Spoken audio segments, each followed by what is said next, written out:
Hi guys! Samahan nyo kami sa aming DIY trip sa Boracay. Nag-book kami sa Cebu Pacific last year. Natsyempuhan lang namin yung piso fare. So kung gusto nyo makatipid, abang-abang kayo sa piso fare ng Cebu Pacific.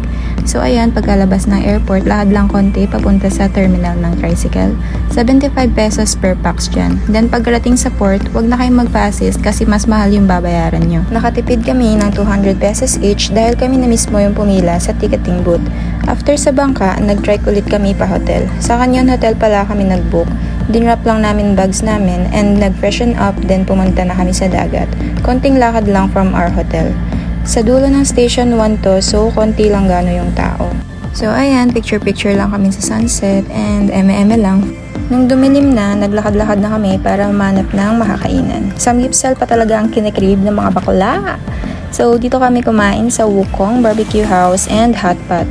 699 per pax pag hindi kasama yung hot pot. Bandang station 3 to guys sa Leoban. After dinner, naglakad-lakad lang kami para maghanap ng activities for tomorrow and para mamili ng snacks. Then bumalik na kami ng hotel para bayaran yung mga inabono kanina and nagalat na rin ng budget for tomorrow. After that, naginom lang kami ng Smirnoff and nag-snacks. For day 2, ayan, papunta na kami sa aming first destination. Supposedly Puka Beach, pero dahil maalan daw, dinala na lang kami sa isang maliit na beach and nagpicture lang kami sa Crystal Kayak. So, hindi na kami nag-video dun.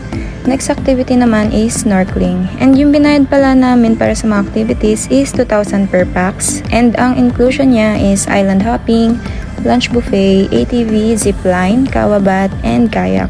May mga hidden fees pero optional naman, like yung picture sa Crystal Kayak, 150 per pax.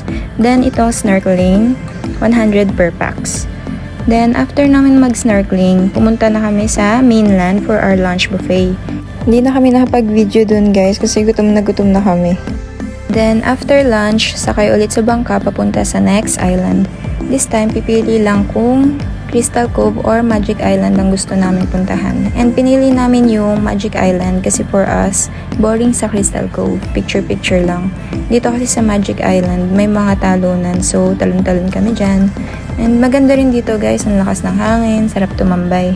May entrance nga pala dito, 250 per pax. Hindi siya kasama sa binayaran naming 2,000. Pero optional lang din naman to. Kung ayaw nyo, dun lang kayo sa baba, sa may buhangin. Yan, langoy-langoy kayo dun. Then after namin sa Magic Island, tinawagan na namin yung susundo sa amin papuntang mainland. Doon kasi gagawin yung ibang activities. So ayan, para kaming naka-private tour, kaming 4 lang sa speedboat. After speedboat, jeep naman. Then ayan na, nag-ATV na kami.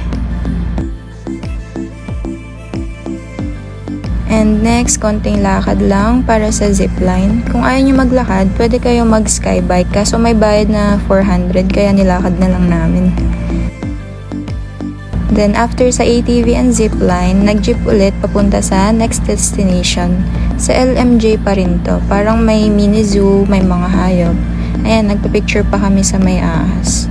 Then dito rin kami nagkawabat and nagkayak din kami sa ilog nila.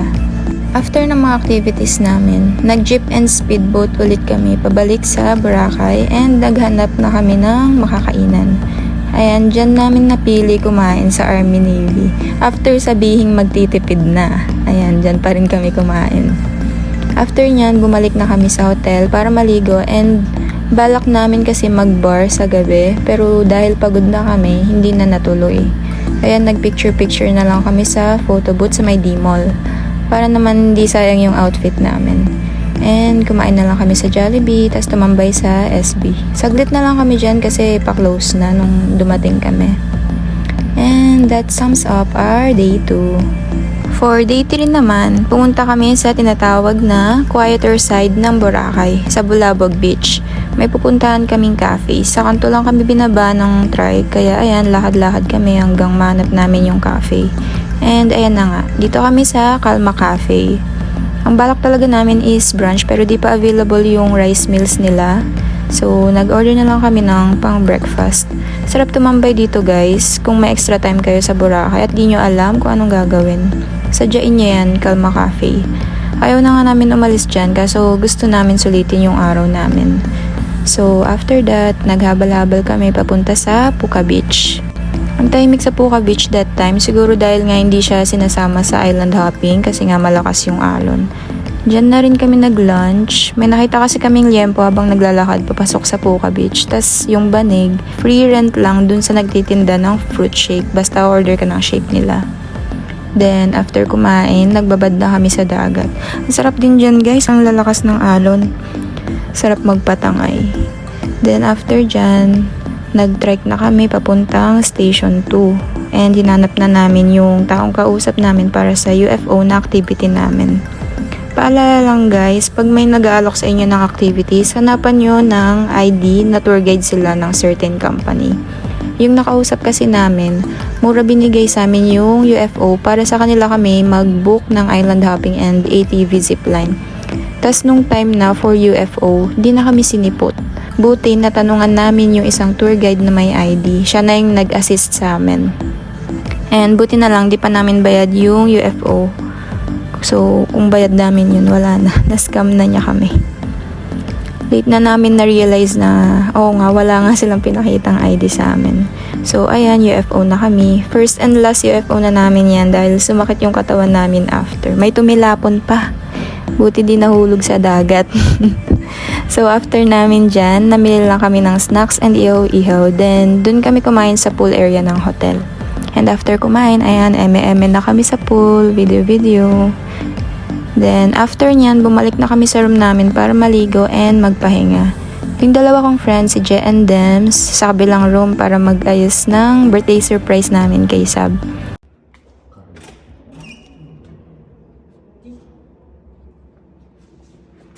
Blackpink. True. Blackpink. Happy birthday to you! Happy birthday to you! Hindi pa maging kwento.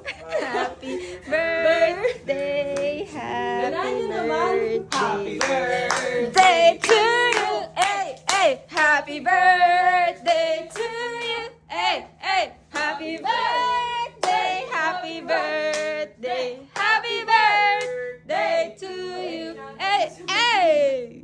Happy birthday sa... Happy birthday, Sex Bomb Sablay! So, ayan, nag-inom lang kami and nag-snacks to salubong his birthday. And dyan na rin kami natulog kasi maaga pa yung gising namin bukas para sa flight. And ayan, muntik pa kami maiwan ng flight namin kasi namili pa kami ng mga pasalubong. So, ayun lang guys. Hope you enjoy watching.